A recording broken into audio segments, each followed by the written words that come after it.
कि 6th schedule में बताया गया है कि आसाम, त्रिपुरा, मिजोरम और मेघालय के ट्राइबल एरियाज़ को कैसे एडमिनिस्टर करना है। लेकिन बड़ा सवाल ये है कि इन 4 स्टेट्स के ट्राइबल एरियाज़ में ऐसा क्या अलग है जिसकी वजह से एक अलग से शेड्यूल ऐड किया गया है जिसमें बताया गया है कि इनको कैसे एडमिनिस्टर करना है। भाई 5th शेड्यूल में ऐड कर ही सकते थे, फिर अलग से एक 6th शेड्यूल क्यों बनाया गया इन 4 स्टेट्स के ट्राइबल एरियाज़ के लिए? तो रीज़न बड़ा सिंपल है। ये जो 4 स्टेट्स हैं आसाम, त्रिपुरा, मेघालय और मिजोरम, इनके ट्राइबल एरियाज़ को छोड़कर अगर आप कंट्री के किसी भी और ट्राइबल एरिया को स्टडी करोगे, ऑब्जर्व करोगे, फॉर एग्जाम्पल आप राजस्थान गए और राजस्थान में कोई ट्राइबल एरिया है जहाँ पे कोई ट्राइब रहती है, आप इस ट्राइब को अगर स्टडी करोगे, ऑब्जर्व करोगे, तो नो डाउट आपको ये दिखेगा कि इस ट्राइब का अपना कल्चर है, इस ट्राइब का अपना वे ऑफ लिविंग है। ये जो ट्राइब है ये सोशली और इकोनॉमिकली बैकवर्ड भी है, लेकिन ये जो ट्राइब है ये राजस्थान की मेजॉरिटी पॉपुलेशन की जो वे ऑफ लिविंग है उसको थोड़ा थोड़ा अडॉप्ट कर चुकी है या अडॉप्ट करने की शुरुआत कर रही है। मतलब ये जो ट्राइब है ये राजस्थान की मेजॉरिटी पॉपुलेशन से बहुत ज़्यादा या बिल्कुल अलग नहीं है। लेकिन जब बात की जाती है आसाम, त्रिपुरा, मेघालय और मिजोरम के ट्राइब्स की, तो ये वो ट्राइब्स हैं जिनका अपना कल्चर है, अपना कस्टम है, अपना वे ऑफ लिविंग है, और ये बाकी के मेजॉरिटी पॉपुलेशन का जो भी कस्टम है, कल्चर है, उसको बिल्कुल भी अडॉप्ट नहीं कर पाए हैं। इनको पता ही नहीं है कि बाकी जो मेजॉरिटी पॉपुलेशन है उसका वे ऑफ लिविंग क्या है। ये अपने आप में अपने तौर तरीकों से जीते हैं। तो 5th शेड्यूल के केस में जो ट्राइबल एरियाज हैं, जो शेड्यूल्ड ट्राइब्स हैं, उनके लिए तो सेंट्रल गवर्नमेंट की रिस्पॉन्सिबिलिटी है ही, लेकिन ये जो 4 स्टेट्स के ट्राइबल एरियाज हैं जिनकी बातचीत 6th शेड्यूल में की गई है, इनके लिए सेंट्रल गवर्नमेंट के ऊपर और ज़्यादा एडिड रिस्पॉन्सिबिलिटी है कि इनके कल्चर को बचाया जाए, इनके सिविलाइजेशन को बचाया जाए, इनके तौर तरीके, इनके वे ऑफ लिविंग को बचाया जाए। और वही लिखा गया है, the tribal people in other parts of India have more or less adopted the culture of the majority of the people in whose midst they live।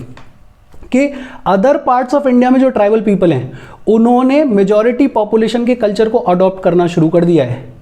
But the tribes in Assam, Tripura, Meghalaya and Mizoram still have their roots in their own culture, own custom and own civilisation. और क्योंकि ये इतना दूर हैं majority population के way of living से, तो इनके कल्चर को बचाना, इनके सिविलाइजेशन को बचाना, इनके वे ऑफ लिविंग को बचाना, उसके लिए सेंट्रल गवर्नमेंट के ऊपर और ज़्यादा एडिड रिस्पॉन्सिबिलिटी है। और ये बचा रहे, इनका एडमिनिस्ट्रेशन प्रॉपर तरीके से हो, उसी के लिए 6th शेड्यूल में दिए गए कुछ प्रोविजंस।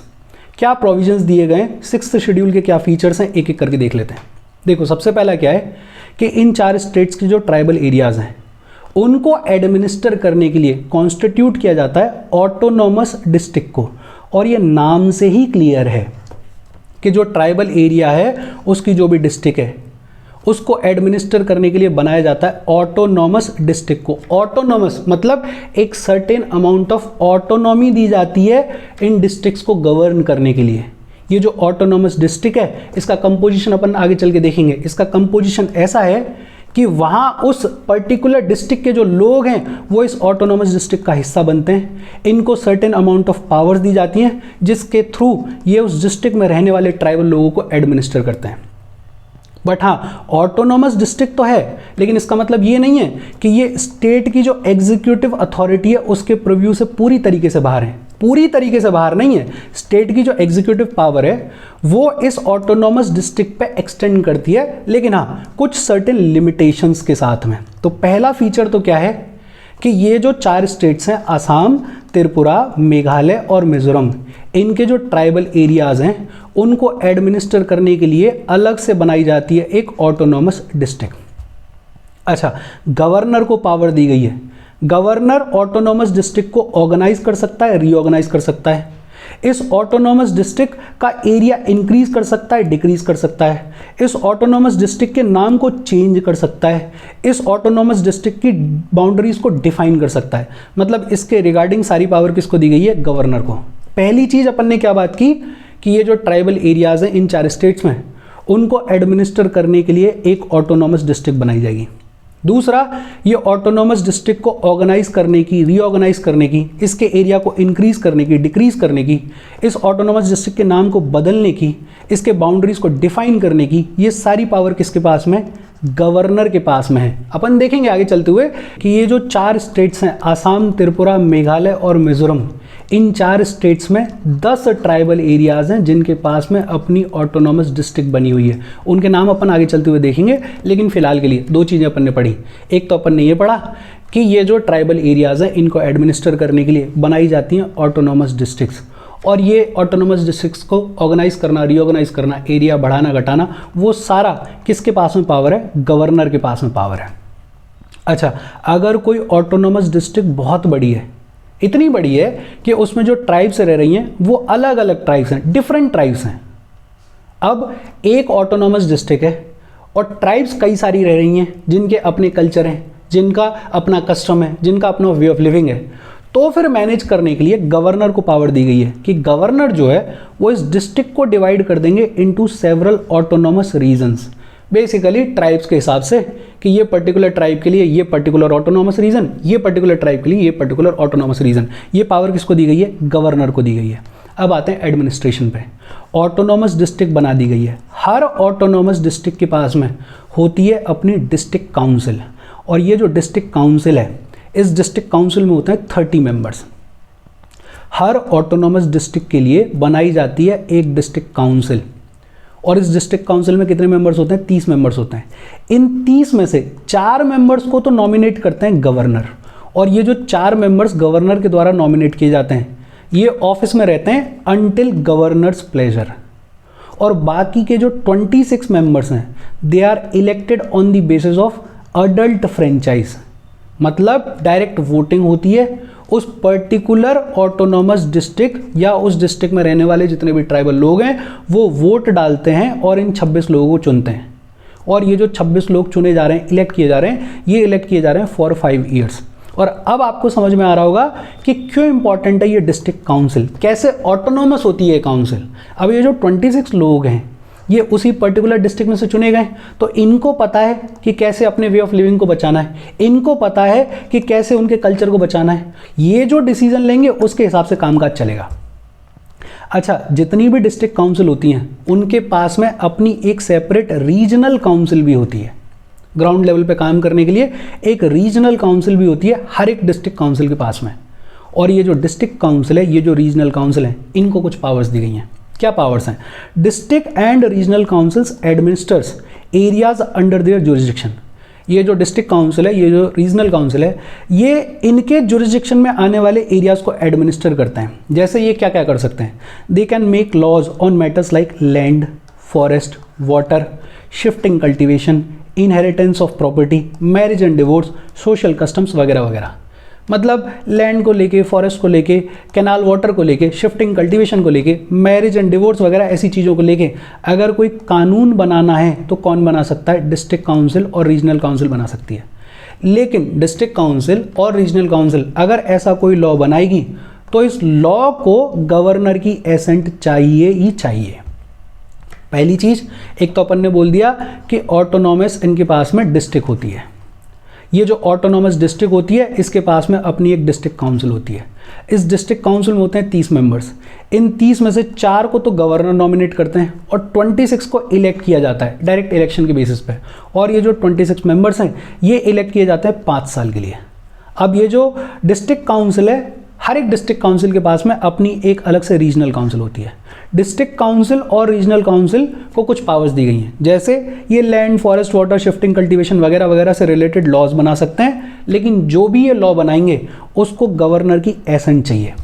इसके अलावा डिस्ट्रिक्ट काउंसिल, रीजनल काउंसिल क्या कर सकते हैं? विलेज काउंसिल्स को कॉन्स्टिट्यूट कर सकते हैं, कोर्ट्स को कॉन्स्टिट्यूट कर सकते हैं। ट्राइब्स के बीच में अगर कोई भी डिस्प्यूट होगा, कोई भी केसेस होंगे तो उनको सुनने के लिए विलेज काउंसिल्स कोर्ट्स वगैरह को बना सकते हैं। अच्छा, ये जो कोर्ट्स बनाए जा रहे हैं इनके ऊपर हाई कोर्ट का जुरिस्डिक्शन कैसे एक्सटेंड करेगा और कितना एक्सटेंड करेगा वो कौन स्पेसिफाई करेगा? वो स्पेसिफाई करते हैं गवर्नर। ये जो डिस्ट्रिक्ट काउंसिल है, ये जो रीजनल काउंसिल है, it is empowered to assess and collect land revenue and to impose certain specified taxes. कुछ स्पेसिफाइड टैक्सेस भी लगा सकते हैं ये, और लैंड रेवेन्यू को एसेस करना, कलेक्ट करना, वो भी काम किसका है? डिस्ट्रिक्ट काउंसिल का और रीजनल काउंसिल का। इनफैक्ट डिस्ट्रिक्ट काउंसिल एक और काम कर सकती है। डिस्ट्रिक्ट काउंसिल जो है वो प्राइमरी स्कूल्स को स्टैब्लिश कर सकती है, कंस्ट्रक्ट कर सकती है, मैनेज कर सकती है। वो dispensaries, markets, ferries, fisheries, roads वगैरह वगैरह इनको स्टैब्लिश कर सकती है, कंस्ट्रक्ट कर सकती है और मैनेज कर सकती है।